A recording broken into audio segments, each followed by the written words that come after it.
The sight of a pint of beer is essentially a universal language. It's the world's oldest and most popular alcoholic beverage, dating back to at least the 6th millennium BC. It's even recorded in the written history of ancient Egypt and Mesopotamia.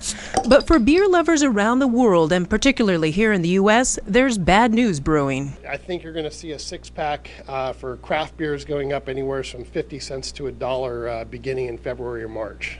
Dan Gordon of the San Jose-based Gordon Biersch Brewing Company is one of about 1,400 small independent craft brewers in the U.S., a sector of the beer industry that's reporting record sales growth compared to major brewers like Budweiser and Miller. Demand aside, the big problem is the cost of the two main ingredients, malted barley and hops, has shot up dramatically because of massive shortages. The world is about 6,000 metric tons of hops short, which might not sound like a lot, but that's a lot of beer. Ian Ward runs Brewers Supply Group, one of the largest distribution companies of beer ingredients in the U.S. The shortages have made for a tough year, and now a near-empty cooler of hops in their Hayward warehouse. Most current clients have received their supply, but others have been turned away. We have a waiting list of about 200 brewers long. Market prices of hops have quadrupled from $5 to $20 or more per pound. Ward says the reasons range from previous years of oversupply to a decline in crop acreage and then recent disasters. A fire in Yakima last year destroyed 4% of the U.S. crop, and then we've had some storms this year and disease this year.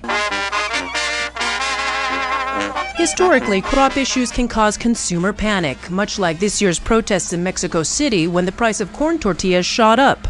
And then there was the uproar in Italy when soaring wheat prices in turn spiked pasta prices.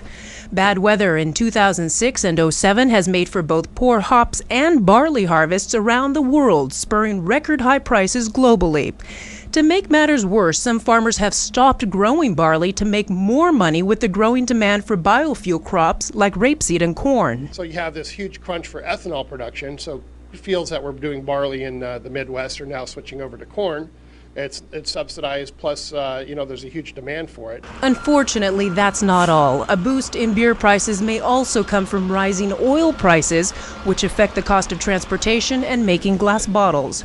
Brewers just hope the love of beer is stronger than the cost increase. And ultimately, I just hope the consumer values the wonderful work that these craft brewers are doing and the wonderful beers that they're creating. In San Jose, Teresa Garcia, ABC 7 News.